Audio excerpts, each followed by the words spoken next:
Hi this morning, boys. Hi, Pop. Hiya. Hello, Mr. Miller. Hiya, Gary. Hi.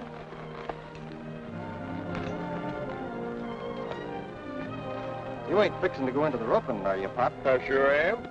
Better not. It's gonna be rough. Well, that's just what I'm hoping, Doby. Now, look, you're liable to get hurt. See here, Sonny. I can rope calves better with my left hand than you young'uns can with both hands.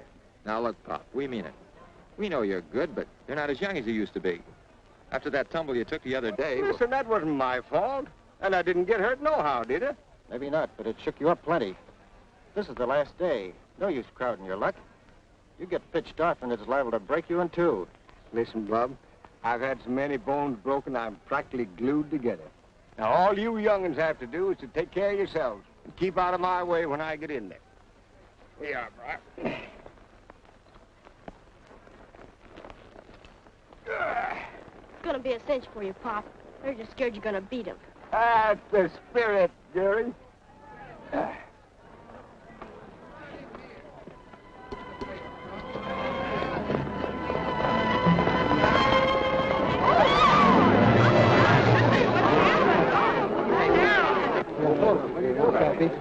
Bye.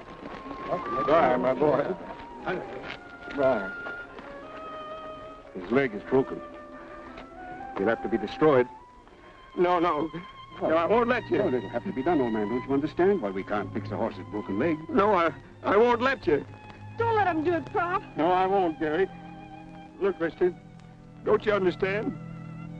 Briar's my living. More than only that. But he's my horse. Don't you understand what that means to me? You can't shoot him now. Listen, you've got to give me a chance to do something for him. Let me keep him until morning. If I can't do anything for him by then, you can handle him any way you want to. But I've got to have a chance for him. And I promise you this, mister, that I don't want to let Briar suffer. I just want to help him. You can't do this. All right. All right, old man.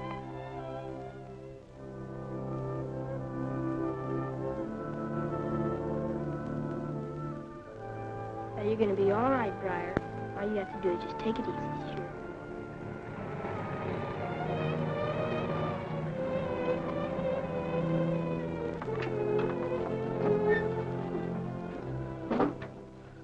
Oh, how are you, boy? I got some of the boys, Gary, to help us load him into the trailer. Put the sling under him till we get him to a vet. And you're going to stay in the back and you keep awake. I sure will, Pop. All right. Now, come on, man. We'll ease him up easy now. Come on. Help you, Ralph.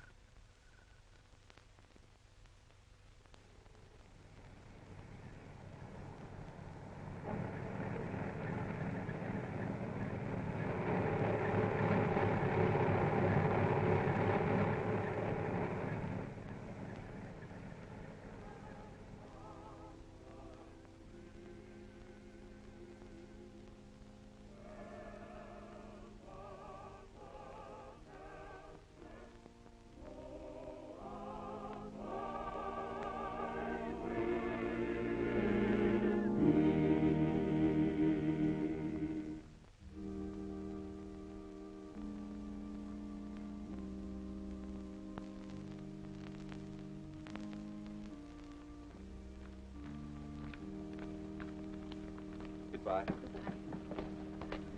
Thank you. Goodbye. It was a lovely service. Thank you, Mrs. Crawford. It's nice to have you back again. It's becoming a habit. I guess it's the minister. I tried to telephone you yesterday. I hope I'm not too late with my invitation. Can you come to dinner? Sandra and I would both love to have you. I'm sorry. I promised Mrs. Crawford, that is your sister-in-law, that I'd have dinner at home today. Pam was coming over. Pamela? Oh, I'm sure that'll be very nice. Well, can we steal you for supper? You see, Sandy's only home weekends. We'd so enjoy having you. Thank you. If I can, I'll let you know. I'm going to call you to make sure. All right. Bye, Sandy. Goodbye. That was a fine message this morning. This may be your first pastorate, but you're doing good work, my boy. A little unconventional and two-fisted, but that's what we've needed for a long time. Thank you, Mr. Kane. I have to say what I feel. And let the chips fall where they may. I'm for you, young fella. Thank you. Goodbye, Mr. Kane. Goodbye. Reverend Owens, your sermon this morning was the best yet. Thank you, Miss Crawford. And your organ playing's the finest I've heard in the 6 months I've been here. Yes. Wasn't any better, was it, David? The collection, I mean. No, the building fund still has only $96.40 in it. Oh, it wasn't fair to put such a load on you in your first church. I asked for it. I knew the church was in trouble and I accepted the job, but I thought I could solve the problem. Right now, I'm not so sure. But I haven't given up yet. If only some of the members who can would loosen up. I heard Charlie Kane giving you 3 cheers instead of $500. I'll have to beat that situation. Mr. Kane says I'm unconventional. If he and the congregation only knew how unconventional I could be to save that church. Aunt Frances could do it in a minute if she wanted to. And I know how she could be persuaded. How? Marry her. Marry? She certainly wants that. Marry her? Well, why not?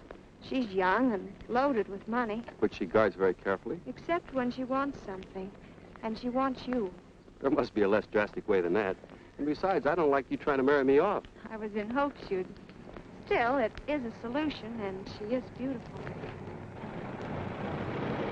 Oh, Parson. I got a horse here with bad legs. Can you steer me to the nearest veterinary? There's no vet in Winona. See, the accident happened almost 24 hours ago, and he's suffering plenty already. Well, that's too bad. Let's take a look at him. All right. Hello, son. Hello?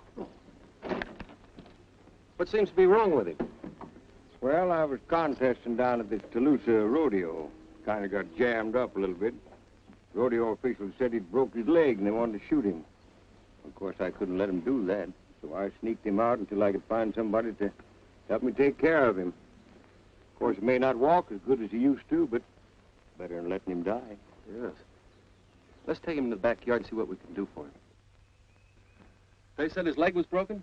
Well, his foot was all twisted under him. Sure looked like it. What's your word, Parson? Well, his leg's not broken. There's his crack someplace I can't feel, and that I don't think. No, I think it's just a bad sprain.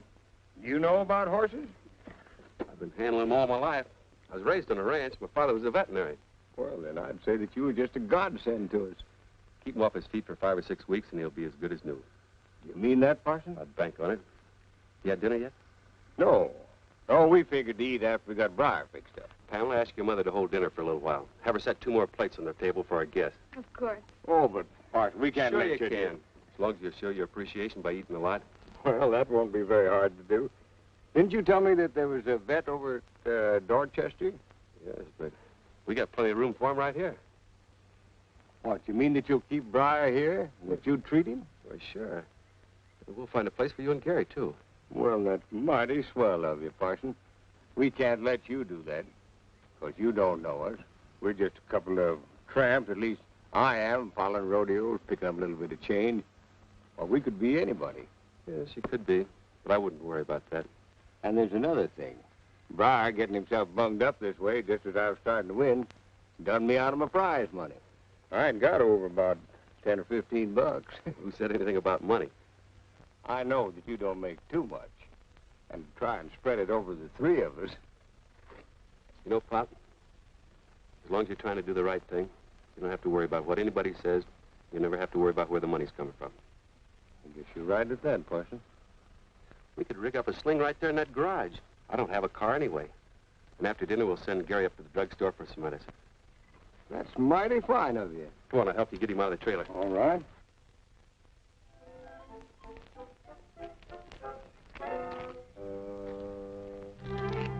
Hello. Hello. You're new here, aren't you? Yeah, I just got here. I thought so. I know most of the children, boys and girls in this part of town. Are you going to live here? Yeah, I reckon so for a while anyway. Where did you come from? No place. Pop, that's my grandfather. He and I travel together. We're in show business. Oh, an actor? No, none of that painted-up imitation business for us. We do the real stuff. Rodeos, bronc busting, bulldogging, calf roping, and everything. You mean you handle horses all the time? Do all that dangerous riding? Well, I enter in the junior event sometimes.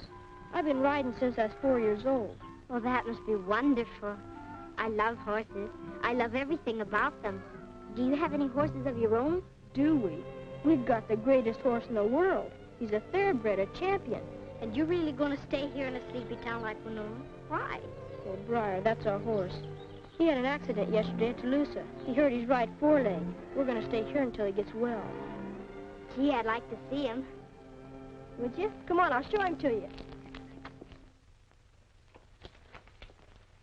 Oh. Well, hello, little lady. I see you brought back more than medicine, Gary. Yes, sir. She's Sandra Crawford. She's Miss Pamela's cousin. She asked if she could see Briar. Well, she's more than welcome. He's beautiful, Mr. Miller. How is he? Will he be all right? I reckon so. That's the way we aim to make him anyhow. Can I touch him? Sure. Briar's a smart horse. He knows when he sees a pretty girl. And he likes them, just the same as Gary and me. Sandra. Sandra. What on earth are you doing here? I'm just... Back here with strange stablemen. People you shouldn't even be seen with. Mother, please. Sandra, I've forbidden you to talk to such people. I thought I saw you come in here. Now come along with me. It was all my fault, ma'am. I've no doubt. It was just because she wanted to come back here. Look, my dear, I need no information from you. Just a moment, ma'am. You see, Gary's no ordinary stable boy. And the little lady just came in to say hello to Briar. That's the horse. You see, we're rodeo performers. Oh, rodeo performers. Rodeo performers. Why, that's even... I wonder if Mr. O... Just what are you doing here? Well, you see, in the first place... Never mind, I don't care. Sandy, come on. See, that's the way to handle those kind, son. Mrs. Crawford. Hello, Sandy. Oh, David. How nice. You'll have to excuse my appearance. I'm dressed to do a little veterinarian work. Veterinarian. Yes, Mr. Miller's horse was injured yesterday, so I volunteered to take care of him. Oh, so they're friends of yours? Oh, yes, for more than an hour now. Would you like to meet him? Mrs. Crawford, this is Pop Miller, one of the most famous rodeo stars in the country. I'm very happy to know you. We're honored, ma'am. And this is his grandson, Gary. Hello. Hello. Oh, we've met. Yes. Why don't you go in the house while we see what we can do for the horse? Pamela's here with her mother. Oh, Pamela's here. Oh, yes. Yes, come on. Mother, may I please stay and watch? Of course, darling. If Mr. Owens doesn't mind. Why, certainly. Glad to have you. We'll be in a little bit. All right.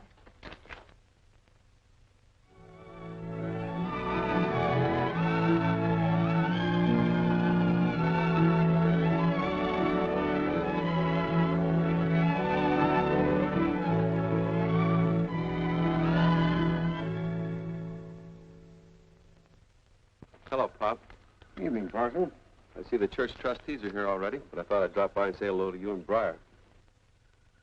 Well, he's doing just all right. He's doing fine. Good.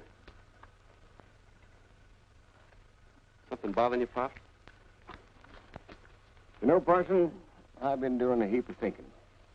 We've been sponging on you too long already. And without money, you can't keep going on, no matter how good you've been to us. And another thing, I know that you've been getting in Dutch on account of us. I wouldn't worry about that. Well, you know, I've always been more or less of an independent cuss all my life. Paid my way as I went along. I can't stop.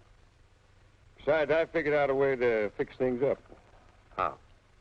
Well, I understand that they're starting a wild horse roundup over at Caldwell in a couple of days. I can go over there and pick myself up $300 or $400. Done a lot of time before. How long ago, Pop? Oh, about 10, 15 years. You mean 25 or 30, don't you? No, Pop. That's too rugged for you. Not for me, it ain't. And besides, Parson, I've got to have some money. I want to send Gary to a real school. Sure you do. But that's not the way. Now, don't you worry about me. I can take care of myself all right. I know you can, but it's not a matter of days. It's a matter of weeks. No, Pop. You got to promise me right here and now that you won't try it. Well, bless my soul. I didn't think that you'd be so dead set against it, Parson. I am. Will you promise me? Okay. I promise. The way you put it up to me, I can't hardly refuse you. That's better. Good night, Briar. Don't worry, Pop. Good night. Good night, Parson.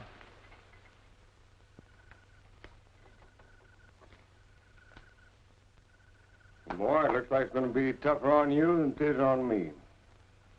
Dad busted, I hate to turn down a chance like that. But you know, you can't argue with a fella that's been as good to us as the parson has, can you? when Dad busted anyhow. Good night.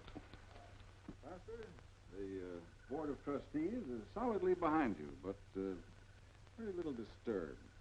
Now, as you know, in a town as small as ours, gossip is most undesirable. Gossip is always undesirable. It's one of the cheapest and lowest forms of conversation. Yes, of course, but I'm afraid you don't quite understand. Frankly, it's somewhat embarrassing to have our own pastor discussed unfavorably. Yes, there's talk.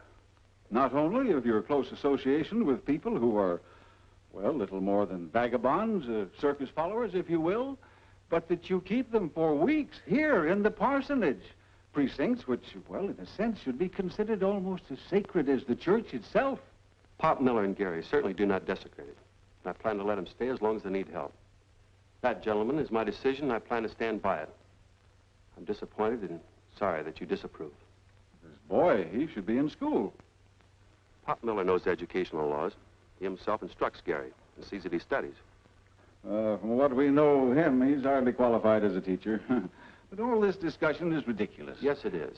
I thought this meeting was called to discuss a far more important problem.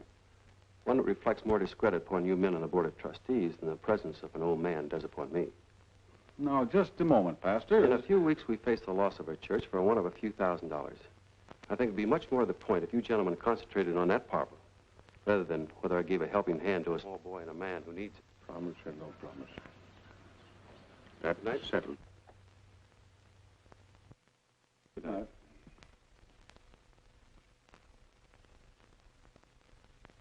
You're rather rough on us, Pastor. More so than we like. I'm sorry, it was necessary. Perhaps. You, too, have a responsibility in this matter. I think I'm shouldering my responsibility. Are you? Entirely? You know, there's a way in which you could solve all the church's financial problems. Now, ordinarily, I wouldn't think of stepping into your personal affairs, but this is a crisis. And, well, the widow Frances Crawford and her very obvious interest in you? You're stepping too far into my personal affairs. What you suggest is preposterous. Why? It is best that a minister be married. Mrs. Crawford is young, beautiful, charming, and wealthy. It's an insult to me and my integrity to suggest such a cold-blooded alliance. It would violate every ideal conception of marriage that I've held and which I preach. Just a moment, Pastor. You want me to prevent a disaster caused by your neglect. My neglect? Look at Winona. It's a prosperous town. Your homes are beautiful. You've taken care of yourself while you've let your church slip into a financial and physical ruin. And you want me to save the pieces. My personal life is not on the auction block. I'm sorry, Pastor. Good night. Good night.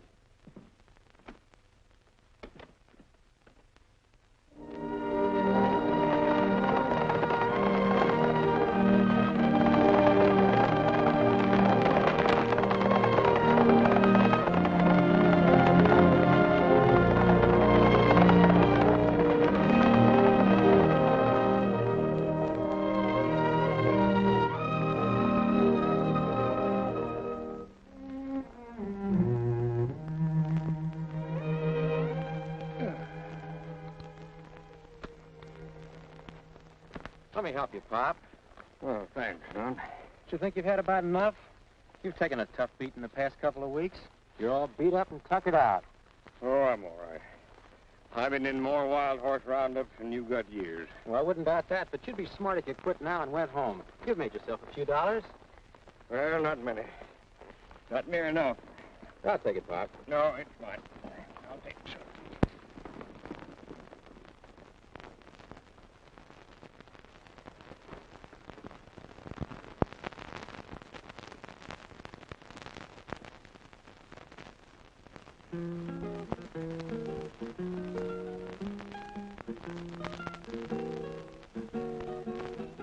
When you come to the end of the trail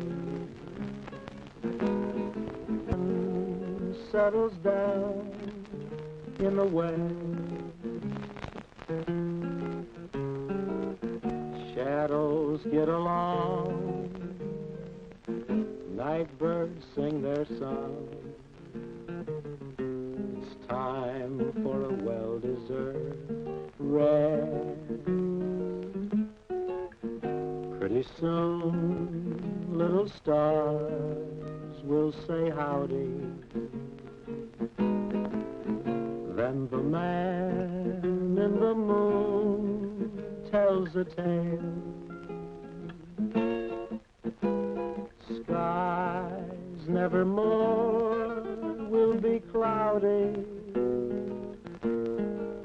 when you come to the end of the train. Go to sleep, old timer. Let your cares and your troubles set sail. The roundup is through, and your dreams will all come true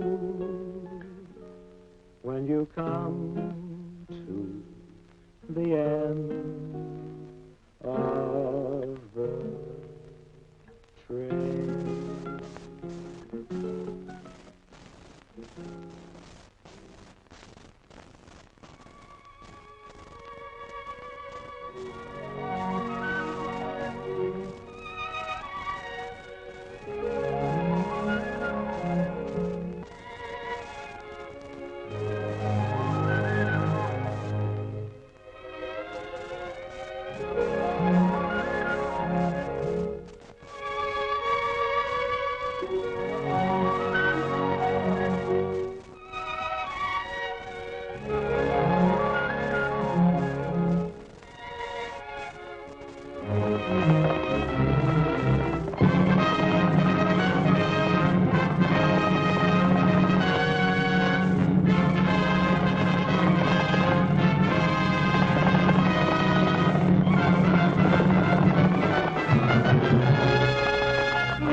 Pretty bad. I told him he had no business trying it. We better get him to a doctor, quick.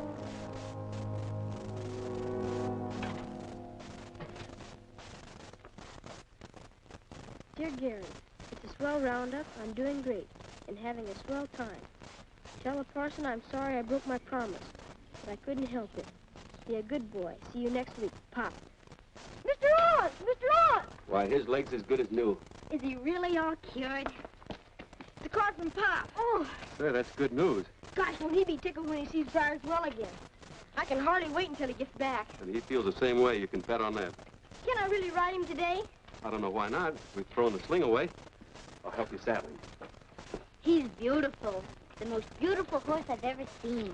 And he knows me. You bet he does, darling.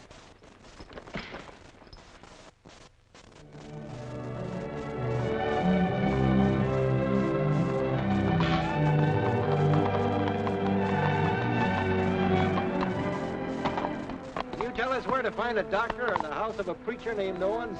Yes, sir. Mr. Owens lives right down the street, next to the church. Thanks, son.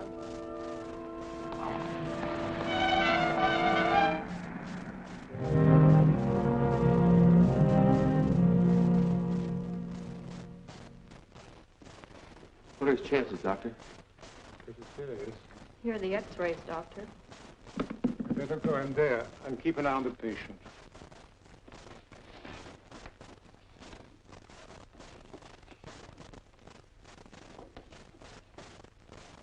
He's been pretty badly mauled.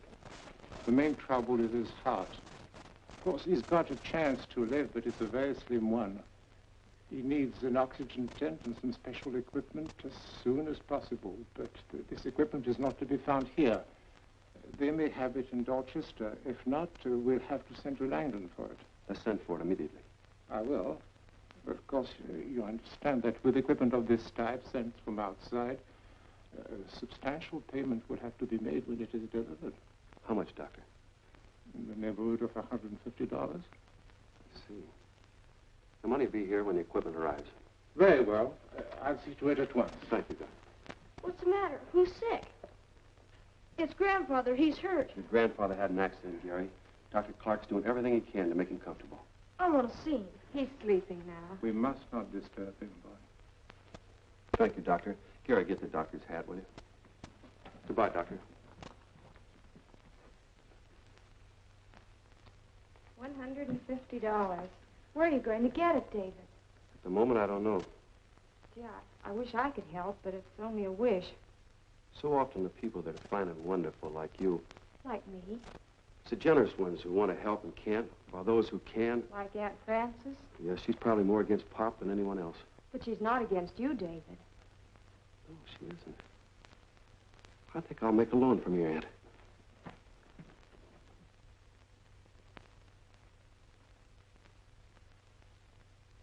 I'm surprised, David, you should ask me this favor.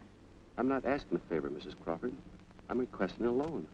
For someone who's caused me nothing but trouble. Cause trouble? You know very well Sandra's been unmanageable since this old man and this wild boy came into town. It would be money thrown away. Very well. I was just thinking of an old man who's gasping away his life because nobody will help him. Goodbye, Mrs. Crawford. But David, please wait. I'm not heartless. I just... Very well. I'll loan him the money. Thank you. David, you know as well as I do that he can't live long. He can't repay it. I know you feel you must do this for this man, Miller. And I'm sorry I have to look at this in a business light. But what security has he to offer? This horse, Briar, it's his own, isn't it? Yes, it is. Very well, I'll loan you the money if you'll put up the horse as security. I'll make all the arrangements. I'll send you over in the morning to pick him up. Thank you. Goodbye, Francis. This is the last time for a while, Briar. Now, you gotta be a good horse while you're gone. He looks okay. Haven't been on a horse for a while, but I guess I haven't forgotten how to sit on a saddle. If you're gonna sit in any saddle, that's not the one. Why, there two? Not unless you brought one. Oh, sure. I always carry a spare saddle in my pocket, just for times like this. Come on, Gary, get Briar ready and I'll get going. Not with that saddle, you won't. Mrs. Crawford made a deal for Briar and nothing else. Gary's right, Joe. But gosh almighty, I beg your pardon, sir, but I can't ride this horse bareback. Maybe if he had a steering wheel and a gear shift, I could, but... A deal's a deal. And we're keeping the saddle. Sorry, Joe, I can't help you. Well, you can lend me the blanket, can't you? Sure, Joe, sure. We'll lend you the blanket.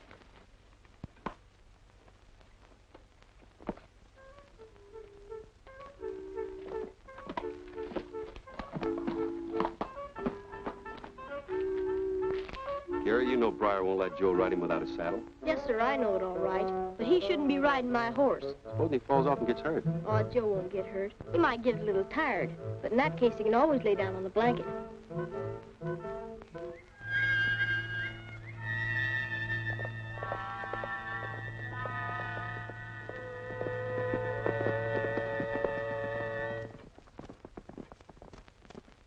What are we going to do now, Mr. Owens? Don't worry about it, Gary. A horse like Briar can't disappear for long. Yeah, but why didn't he come back here? He knows Papa and me are here. Why, he's been with us for... Hello, Mrs. Crawford. Hello. Has that horse been back here yet? No, not yet. I never will. I didn't want to get into this. See what happens? He'll come back, Mrs. Crawford. It was Francis a day or two ago. Oh, David, I don't want you to think I'm cold and grasping. I'm not really. It's just this has all upset me very much. I know, and I'm sorry, Francis. Well, I simply can't wait for him to reappear. You may as well know I'm offering $50 reward for his recovery.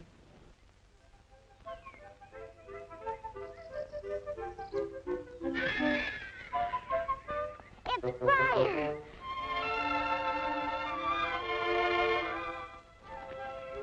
Oh! Briar! I knew it was you.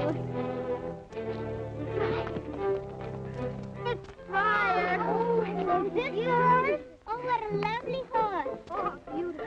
It's Briar, the horse I told you about. Don't tell anybody, promise. We promise, won't we?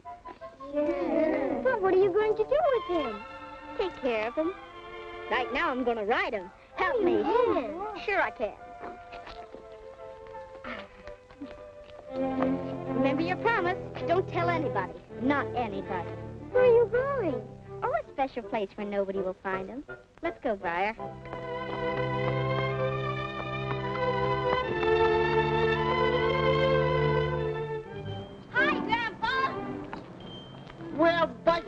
buttons. Hi, Sandy. Come on, darling. Where in tarnation did you get that horse, and what are you doing here? What's the idea of breaking up a man's morning right in the middle of my housework? What's the matter? Is your cough bothering you again? Cough? Oh, yes. Yeah, it's been killing me all morning. Maybe you ought to take some more of your cough medicine. Yeah. Think I should? Well, Sandy, that's right nice of you. There, now I feel better. And now, young lady, what's this all about? I don't see you very often, and then it's usually when you're in trouble. I can say the same for you, Grandpa.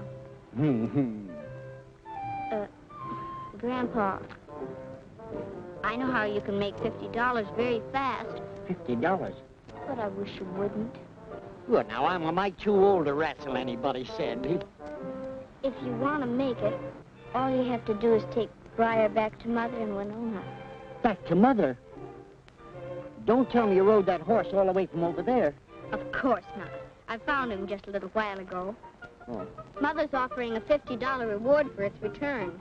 Well, that's more than she ever offered for my return. How come she wants this horse so bad? She hates horses. And if there's a reward up, why don't you collect it yourself? Because she does hate horses, and Yes, she hates yeah, the man I know. who owns this one, and I don't want her to have it. Look. And that's why I brought it here, because I want No. you to No. A man would have to be in his prime to keep up with that fast talk. Now, you mean you want me to keep him here in hiding? How are you going to hide a horse? But, Sandy, it's going to be awfully hard to keep a horse where nobody will find it. Well, can't you put it with all those pink elephants that nobody but you see? Yeah, I think you got something there. Now, don't you worry about the horse, honey. We'll take care of him. Well, you won't take that $50, and you won't let anybody else take it, will you? Now, don't you worry, honey. You leave it to old Grandpappy.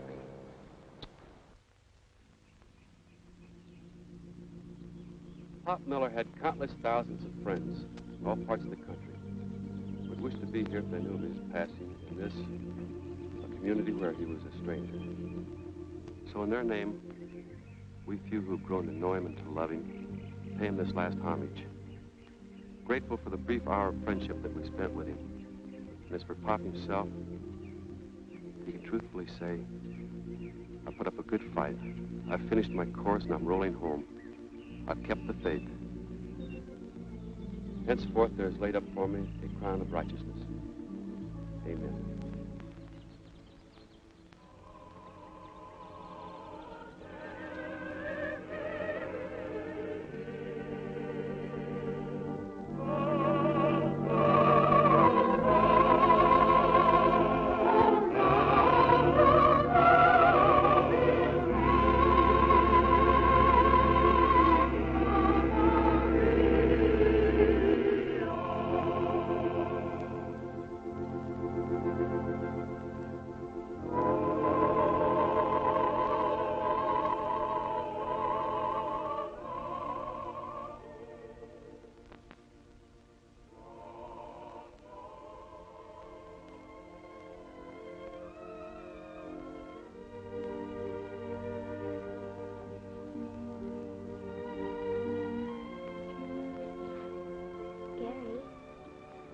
Gary,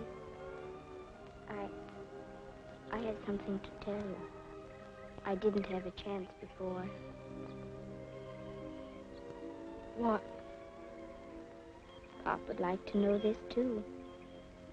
That's why I'm telling you here. I've got Briar, Gary. Got him safe in Dorchester. Briar? You have Briar? Yes, I found him. I've got him hid at my grandfather's. Oh, gosh, Sandy, how is he? But we'll have to keep it a secret, or else they'll take him away from us. We mustn't tell anybody, not even Mr. Owens. Did you hear that, Pop? Briar's okay, and I'm going to live with Mr. Owens. Oh, gosh, Pop. Gary, Pop was a pretty brave man. I don't think he wants you to stay here and cry for him.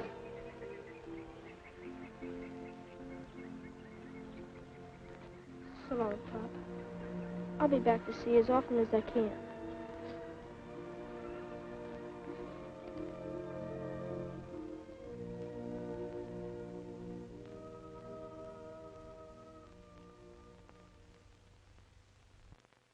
Mr. Crawford, it's sure swell of you letting me come over here. Oh, that's okay, son, and so are you. I reckon Sandy was right about you. You sure took good care of Briar, you and your grandfather. Let's ride him. Let's both ride him. Can't we, Graham? You mean both at the same time? Uh-huh. Oh, I think that's too heavy, even for Briar. Maybe it would help if you give him some of your cough medicine. Yeah, but... No. I reckon Briar can handle it all right. Come on, you get on. Come on over here. Look at that. Wasn't that fine? Here, I'll help you now. Now, get up there. Now, you sure, Gary, you can handle him all right, okay? Sure, I've done it lots of times. You mean you've had other girls riding here like this? No, you're the first girl. All right, let's go. Now, Gary, no one-arm driving.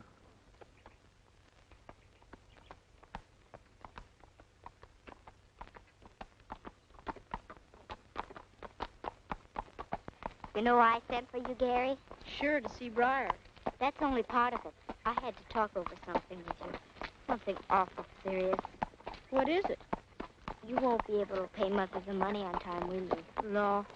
They sent the $40 Pop earned in the roundup to Mr. Owens to send to your mother. That leaves over $100 that has to be paid to him on the 28th. And I promised Grandpa I'd take Briar back if the money wasn't all paid. So we have to get it somehow. Yeah. How? There's a big sulky race here in the 28th in Dorchester.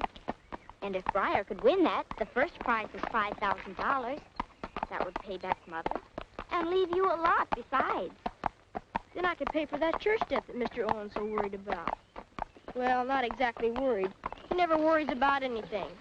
He just works hard and says he knows that everything will be all right. He's sure swell to me.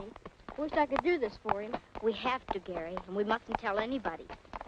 Even Grandpa wouldn't hear of it. That's why I wanted to come out riding. Well, one of the reasons. So we could talk it over. I found out something else. What? Mr. Felix, who owns the stable, likes me, and I told him a friend of mine might want to enter his horse in that sulky race, but that he'd have to rent a sulky. And he said he had one he'd rent, and I thought we could get it tomorrow morning before school and take Briar over to the fairgrounds, and maybe you could drive him and see if he's fast enough to win that race. Gee, that's a swell idea. But I haven't got any money. Not much more than my bus fare back to Winona. Mr. Felix said he'd rent the sulky for $2. And I have more than $2 left out of my allowance. Yeah. We can do it, Gary. Sure sounds good. Are you sure you can drive him the same as in a race? Sure. I'm going back there for a start. And when I come by, you check me. If we can go around this track in less than 3 minutes, we've got a chance to win the sweepstakes. But what'll I check you with? Oh. Here's Pop's watch.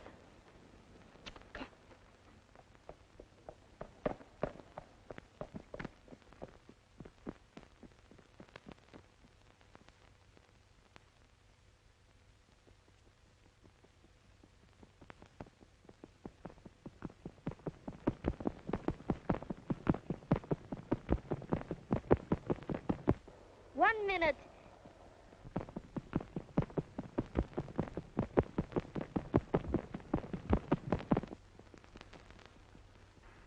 Minutes.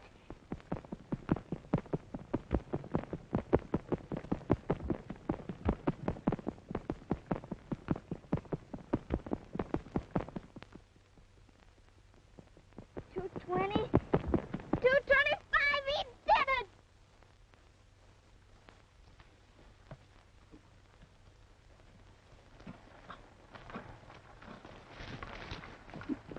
How fast? 2 minutes and 25 seconds. Gee, that's swell, Sandy. We just gotta enter Briar in that race Saturday. But we're just kidding ourselves. They won't let me or you drive him in the race. And we gotta keep everything so secret. We couldn't ask anybody else to drive him. And oh, shucks, it just won't work. And anyway, it costs money to enter a horse in a race. How much money? Oh, about $50 for the kind of race we want to enter him in. Is Briar fast enough to win that race? Sure he is. Then we've got to enter him, whether we're kids or not. Well, I bet I could raise the money to enter him. You could? How? From the kids at school. They all have pretty good allowances. Of course, we spend it all. But if I hurry, I bet I could do it. But then you'd have to tell them all about Briar. No, I could make it sort of mysterious, like a secret. Oh, I could do it, Gary. We've just got to get a driver. Yeah. That's the trouble. No, it ain't. Mr. Owens says if you need something bad enough, and it's right, you always get it no matter what. We just gotta have faith. And you need the works, too.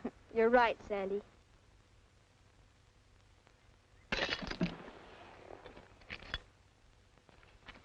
Here's $4.72. Here, Sandy, you can have it all. How are you kids coming? I have $3.20. I have $7. Somebody put a slug in my bank. Here, Sandy. Gee, Sandy, I don't know how you do it. All we girls are donating. We don't even know what it's for. All I can tell you is that it's for a very worthy cause. And please remember, Jeannie, don't tell a soul, not a single soul. How can I tell anyone when I don't know anything myself? Won't you give me just one little clue? Nope, it's got to be a secret. But I'm so curious. Jeannie, please don't ask me. I'll be thinking so much about it, I won't be able to sleep nights. Here's $1 back. Go buy yourself some sleeping pills. Is this a private reverie, or can anyone join in? You're off early. Yes, Mr. Hodges had to go out of town, so he said I could have the afternoon off. I thought I'd come over to your place and help Mother. It's a good excuse, anyway. Excuse? For what? It's a secret. How's Gary? Does he still grieve much? Yes and no. He puzzles me a little, though. I don't know whether it's the influence of Sandy, but he seems more cheerful since his trip to Dorchester. I'm surprised he doesn't miss Briar more than he does.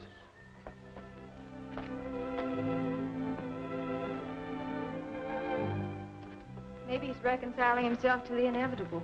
I can't believe it's that. Briar's situation's very serious to you, isn't it? Yes, in a way. The money's due on Saturday, and we haven't it. Leaves only one thing to do. If and when Briar's found, he must be sold to pay the debt. It'll be hard on Gary. I don't know, maybe too hard.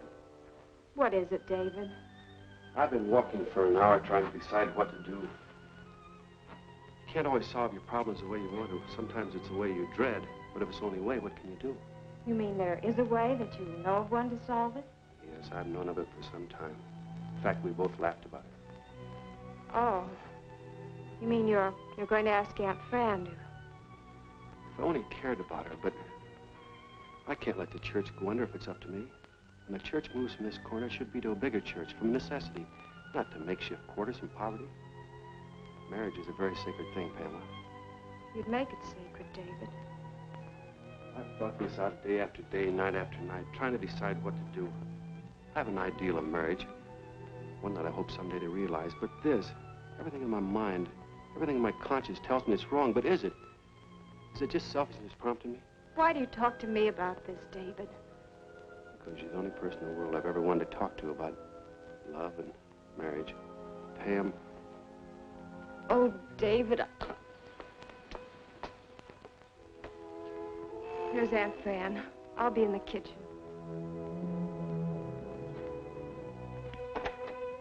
This is a surprise. Won't you come in? Hello, David. You mean I'm 2 days early? 2 days? Lady Shylock. As a matter of fact, I did want to talk to you about that. May I sit down? Why, of course, do. Thank you. I mean, I use every excuse as a chance to see you. You're flattering, Francis. No. Just wishful. And brazen, too. But to be serious for a moment, and practical, is there any prospect for that loan being paid on Saturday night? At the moment, no. Well, I have information that I think will lead to the horses being in my hands very soon. And I certainly don't want him. He'll have to be sold. Of course, anything over the amount due will be paid to you and the boy. That horse means a great deal to Gary, Francis. Well, you can't afford to pay the loan. And the boy can't possibly earn it. I think when you know me a little longer, you'll be grateful for my business judgment. I'd be grateful. Yes. I hope so. I'm glad you've decided I'm not so hard. I I hope that concession from you is an inkling of a much deeper sentiment. I told you I was brazen. David, am I such a repulsive person? On the contrary, Frances. When you're not being ruled by your passion to prove yourself a business expert, you can be completely charming. Well, isn't it possible that what you call a passion for business is just something that fills a void in a very lonely life? I'm very lonely, David. Oh, David, a minister shouldn't be oppressed by money worries. Undoubtedly, it would give him a lot of time for other services. Yes, that's what I mean. Oh, David, don't make me humble myself. I know you understand. I do understand you, Frances. You permitted yourself to become utterly selfish.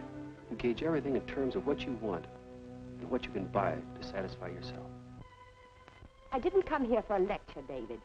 No, but perhaps you need one. Whenever you give anything, it always has strings attached to it. It's not from the heart, it's what can I get in return for this? So that's what you think of me. You despise me. No, I feel sorry for you. Sorry? You feel sorry for me? Yes, sincerely. You spend all your time trying to make more and more money that you don't need, to the point that you neglect what should be your most priceless possession, Sandy. Sandy is my affair, if you don't mind. And I'm not so blind as you think. It's Pamela. She's worked her way in, torn me down. It's not Pamela. It is Pamela. I can't deny my feelings about Pamela. And she's everything I'm not, of course. It's hard for me to believe that anyone can sit in that church, Sunday after Sunday, and watch it be destroyed for the want of a gift that you could so easily afford, and it'd be such a blessing to the church. Which is precisely what I'm going to do. I came here humbling myself, shaming myself, willing to do it, knowing what I could do for you, and wanting the chance to do it in return for a little happiness for myself. I've overlooked the fact that you've alienated my daughter from me, encouraged her to associate with people whom I detest. Well, very well, you can have your sugary, penniless Pamela, and that uncouth little tramp, Gary. And you can also have the pleasure, as I will, of seeing your church fall apart. And I'll not lift one finger or give 1 cent to save it for you. Frances, I beg. Yes, you beg. You always beg. Because you were made to be a beggar.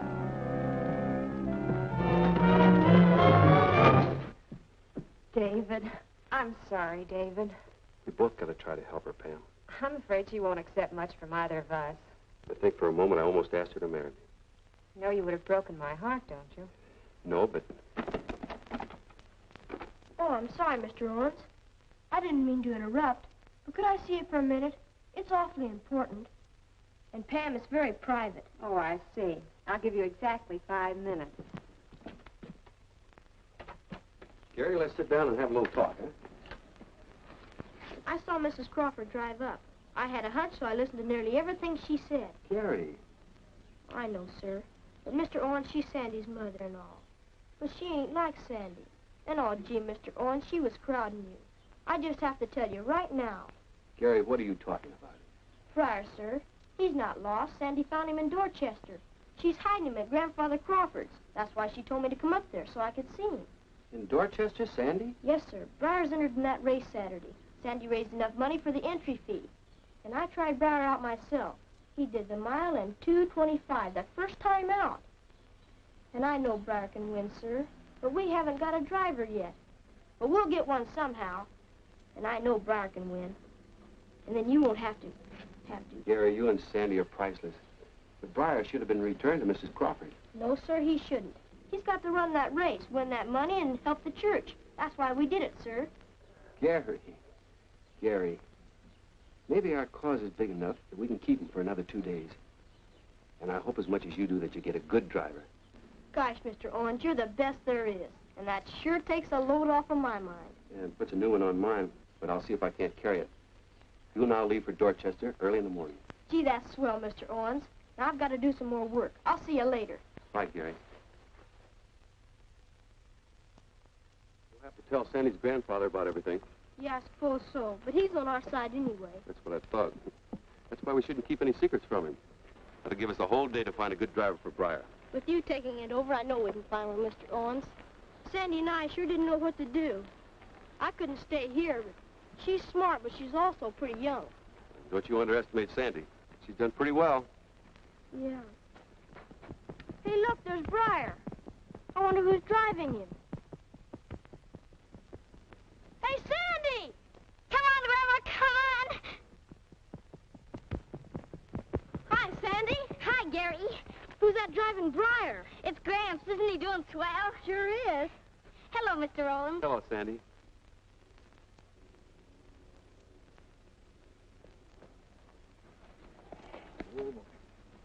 This is Reverend Owens, Grandpa. How do? How do you do, sir? We were looking for you. Thought maybe we were a little early. Not a bit too early, son. We were up before the chickens this morning.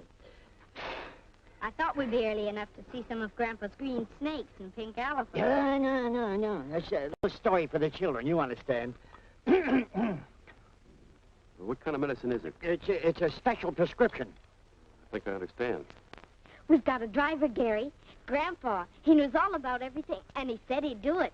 That's right. Sandy finally broke down and confessed all about these mysterious goings-on. I didn't have a chance to write you, Gary, and I didn't dare anyway. I didn't know Mr. Owens knew anything about it. Well, I didn't until yesterday, Sandy. And you mean you approve of all this shenanigans? Well, under the circumstances, I think it's all right. As long as we return Briar to Mrs. Crawford by tomorrow night. Oh, well, the way this horse is shaping up, I reckon you haven't got anything to worry about. You won't have to turn him in. That's what I wanted to hear. But are you sure you're going to feel well enough to drive him? You mean I'm too old? Well, Well, son, horses are in my blood. I drove home many a trotter before you were born. And if you've been to many sulky races lately, you know a man practically has to be 90 before he's considered old enough to drive one. I'm not 90, but sometimes I feel like it. but one other thing. Something wrong? Yes, Mrs. Crawford said she had a line on where Briar was. She said she could pick him up. Well, maybe we could have her arrested for impersonating a human being. You can't let her find Briar before the race. She'd be sure to stop it. We gotta hide him someplace else. You know of a feasible place? Who's feasible? I know. Mr. Felix will hide him right in his own stables. I know he will if I ask him. Could we do it right now? Sure, He's right near the school, and I have to be there pretty quick. That's okay, honey. You can ride right in my lap this time. Brother Owens, you'll be staying over, of course. I wouldn't miss the race for anything. I've got a lot at stake. Don't worry. I'll bring you home a winner. I hope so. Hope those pink elephants and white rabbits aren't too much for Briar to pull. Oh, there's only one animal I'm interested in from now on, and that's Briar. Good. We'll see you back to the house. The tip I had was right, Mrs. Crawford. The horse is in Dorchester. But where in Dorchester? It's a big town. Where is he? I don't exactly know that, but it shouldn't be too hard to get hold of him. He's going to be in a race tomorrow. A race? But that's absurd. Maybe, but there's a horse named Briar entered the Dorchester stake race. That's the big race of the week. But that's ridiculous. No one would enter a stolen horse in a race. It must be another Briar. I don't think so, ma'am. Man I spoke to said somebody saw the horse harnessed to a sulky early in the morning, and the description sounds just like our Briar. But who entered him? He's entered the name of G. Miller. G. Miller. Gary Miller, that boy. So Mr. Owens has been holding out on me. But that boy's too young to drive a race. Did you get the name of the driver? Yes, ma'am. When I called up long distance, they said the name of the driver had just been filed. It's Crawford. So that's it. I'm beginning to see daylight. Sandy's mixed up in this thing, too. And her grandfather. All of them trying to keep from me what's rightfully mine. Shall I go after the horse, ma'am? No, Joe, not today.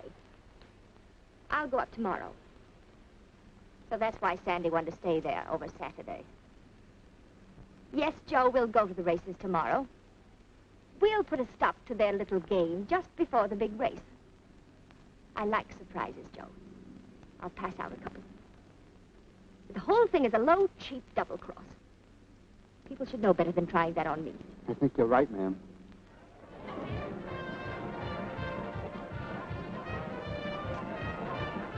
I'm sure you will, Grandpa. I certainly will, honey. Your cough isn't bothering you, is it? My cough? No, not at all. Why? I thought I smelled your cough medicine. Oh, well, I just took a little, just to make sure I won't cough. Good luck, Mr. Crawford. Yeah, thank you, Oh, Mr. Owens. Yeah, you're very kind. Come on, Sandy, I'll show you this seat. See you after the race, Gary. Sure, when we collect the money. Hello, Joe. What are you doing here? I found Briar. Mrs. Crawford ordered me to get him right now. Oh, wait a minute, Joe. Join your mother, will you, honey? I'll see you later. You know Briar's in this race. That's just the idea. He ain't gonna be in no race. Well, I'm sure Mrs. Crawford can wait until after the race is over. I don't think so. She wants me to grab him right now. And I'd like to do a little grabbing on horse myself. Yeah, I can understand that. I'd like to stop you some way. Nothing's gonna stop me. Heaven forgive me.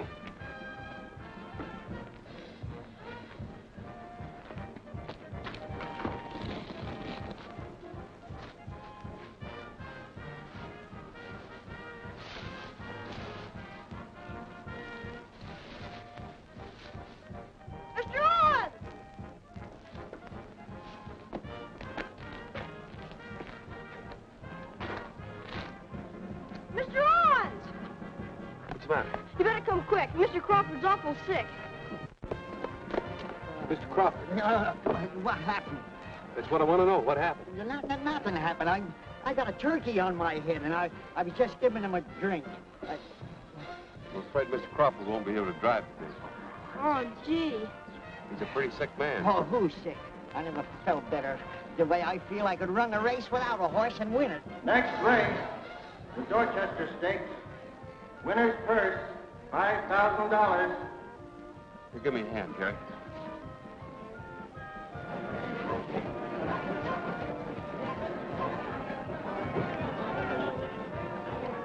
Well, where have you been?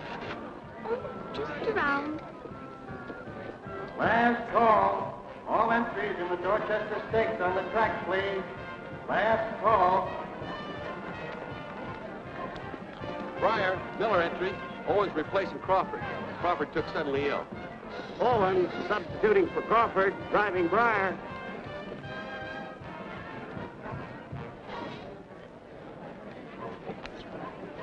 I'll put a stop to that.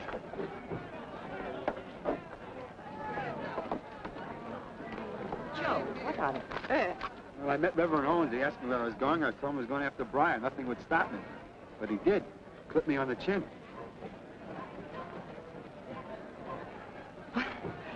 So he clipped you. Well, no one else was around. He'd do that. He'd even drive in a race. Of course he would. He's got to get that money, Mother. He'll do anything as long as it's honest. They're off.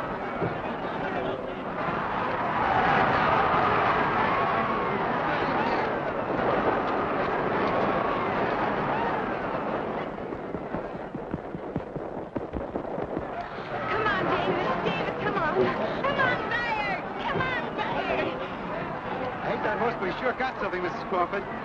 So is the man who was driving you. Oh, I can't help it. I hope it. Come on, Briar. Come on, Briar. David, bring him home. David, bring him home. David, bring him home.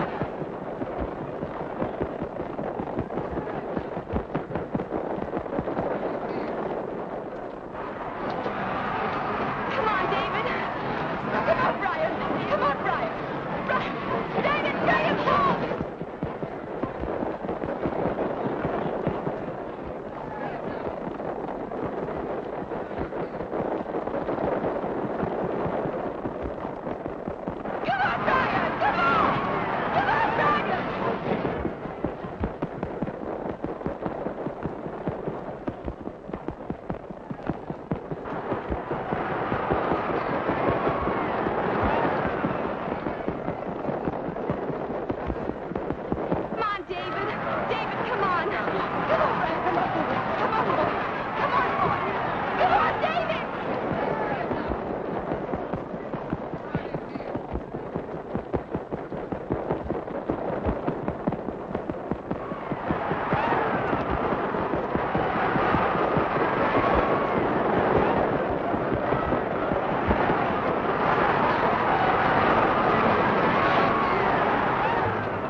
I should have known better. Or I might have crippled you for life. I don't think I did. Nothing's that important. You wanted to win, and you could have, too. So die. but not at that price.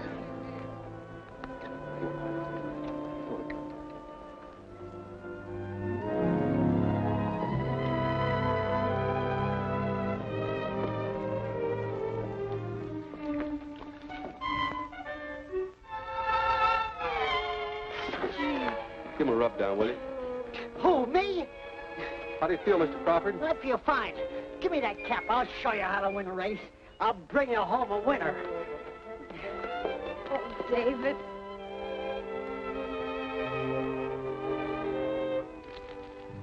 Gary, do you still want to stay here after Briar's gone?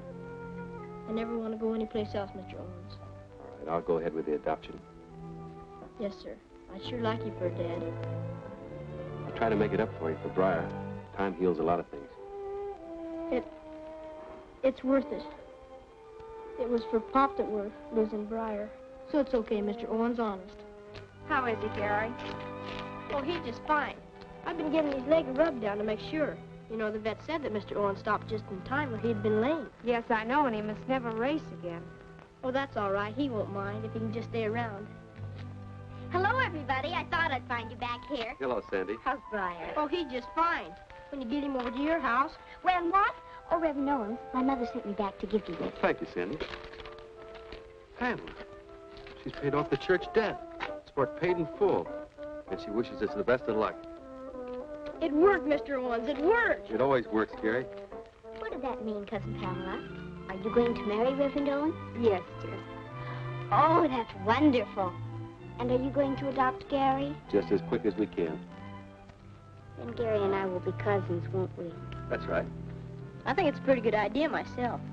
I don't. Why not? Because I want to marry you, and cousins can't It get... can be arranged by the time you get around to it. Are you sure? I don't know how I could possibly live without Gary.